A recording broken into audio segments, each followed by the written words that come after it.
Hello, my name is John Hunt, and the first memory I have of Karen is when she was introduced to me as Billy's wife. That was exciting. And my favorite memory is I remember when Billy and Karen, whenever they went through or came to Blanding, they never failed to come to our house. And Karen was always such a delight, such a positive attitude. It was always fun to see them. Okay, the first time I can remember really meeting Karen is some of the times when she would come to Blanding after I'd married John. And she would always solve everybody's problems. I mean, if we had a problem or anything, we could go talk to Karen and she'd say, well, now let's think about this for a minute. And then she would find a solution to those problems. But you know what? She did not like coming down to Blanding. It was so far. What did she call it? Anybody remember what she called it?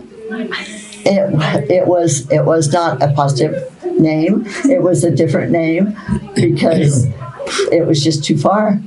But she kept coming down there, supporting Bill all the time. So that's really what I remember of her, is so positive about life. And I'm Calvin Hunt, John's younger brother, my wife Lucille. And like John, I first met her after she married Bill. And I thought that was an amazing couple. It was fun to see them grow together and everything. And they did come quite often. And we were in Blanding most of that time as well.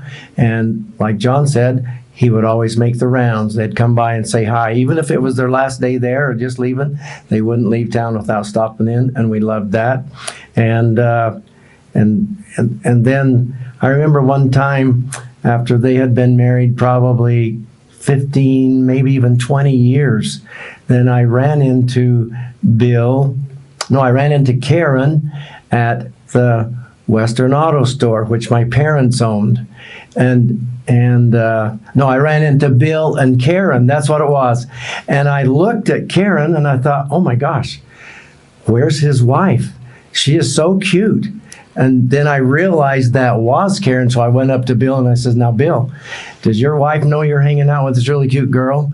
And Karen really loved that compliment. But I really did feel like, who is this pretty girl that he is with?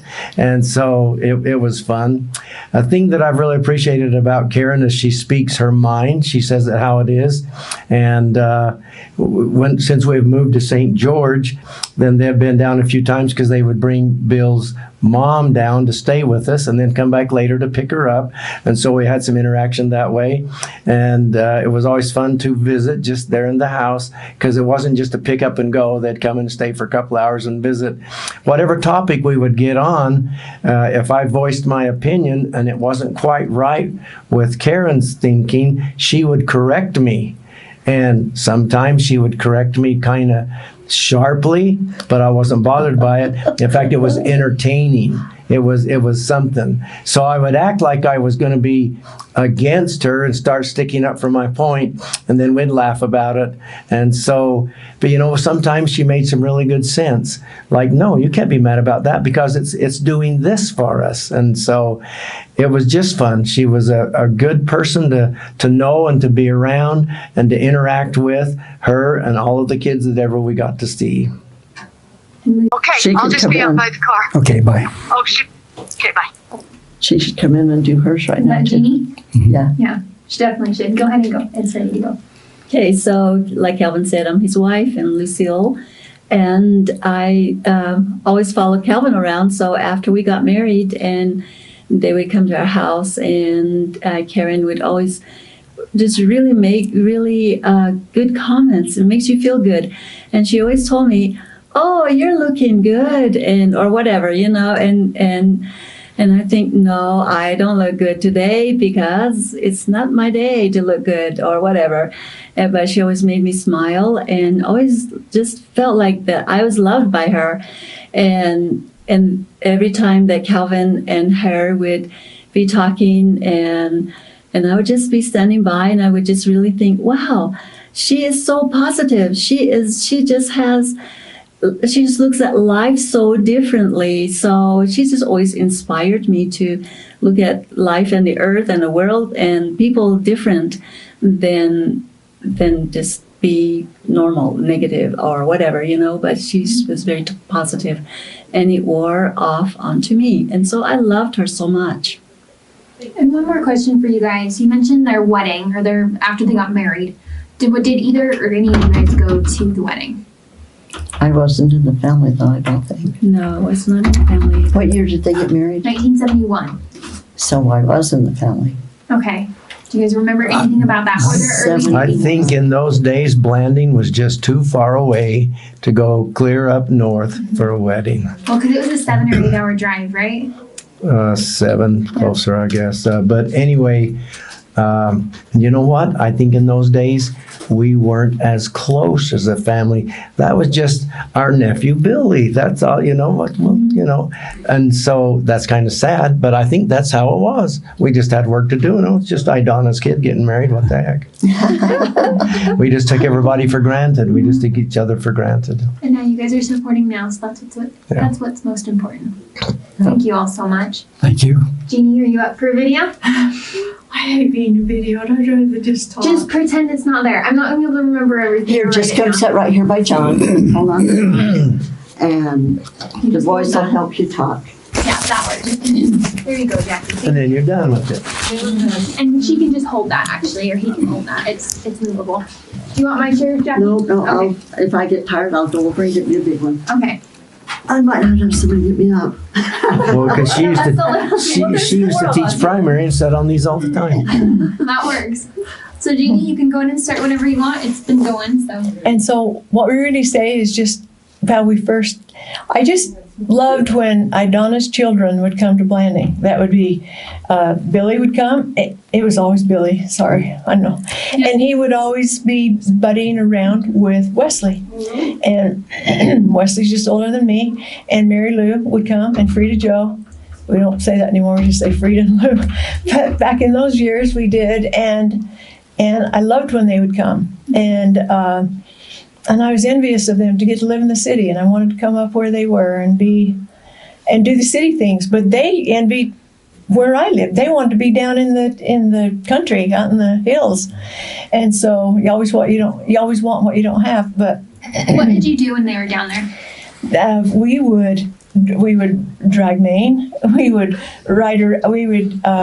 just go crowds around and do dumb things. Mitch Kalali was a missionary there then, and he worked up at the school, and Lou and I and Frida would take lunches up, and my mom would fix his lunch.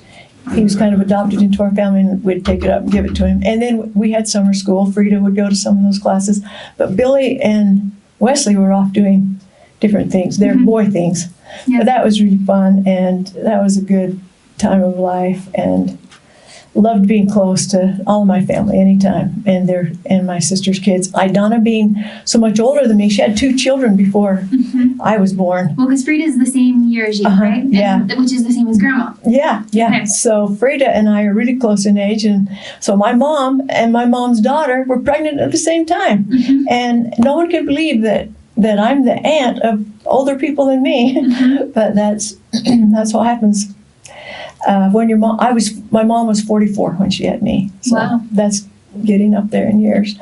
But first, one of the things that I loved about Karen, I'm shifting way forward, is she had a disease called trigeminal neuralgia. I got that problem, and I didn't know anybody else who had that problem. And it's called the suicide disease because it hurts so badly and there's no cure. And so people want to not live anymore. So that's the nickname of that disease. And what happens is the side of your face, it tingles, but it's severe pain that you can't.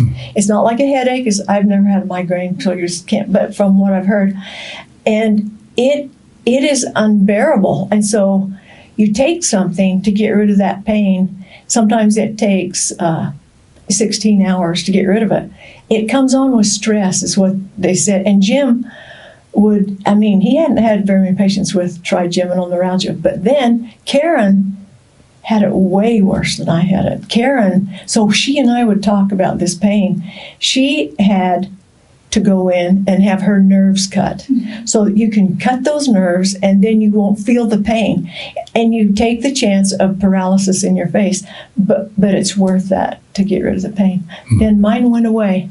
So you didn't have to cut yours, or you did? I didn't. We didn't have to cut mine. And I had it a few times. Some flare-ups would be really hard, really unbearable and scary. But it's only in your face, and it's always in women. Well, usually it's mostly women over 60 years old. Wow. So that's what Karen and I would have in common, and we'd talk about that. And she was always so brave. I mean, she dealt with so much. She reminded me of my sister Joanne, who dealt with so much pain and had every disease you could have and every kind of problem, and just kept moving forward and never felt sorry for herself. And I don't think Karen did either. And people like that give you a lot of strength, so that you are grateful for, and you emphasize with them, and then you just have this closeness. But she was amazing. I didn't get to be around her or know her an awfully lot, but she was fun. She was always fun to be with, and I enjoyed her.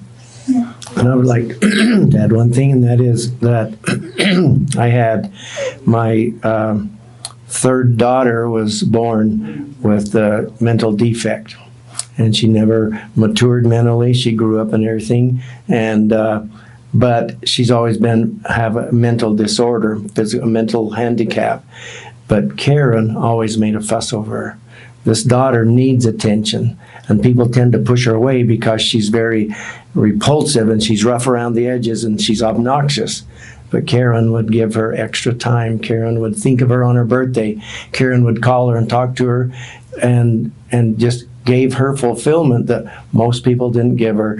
And I loved Karen for that. Mm-hmm.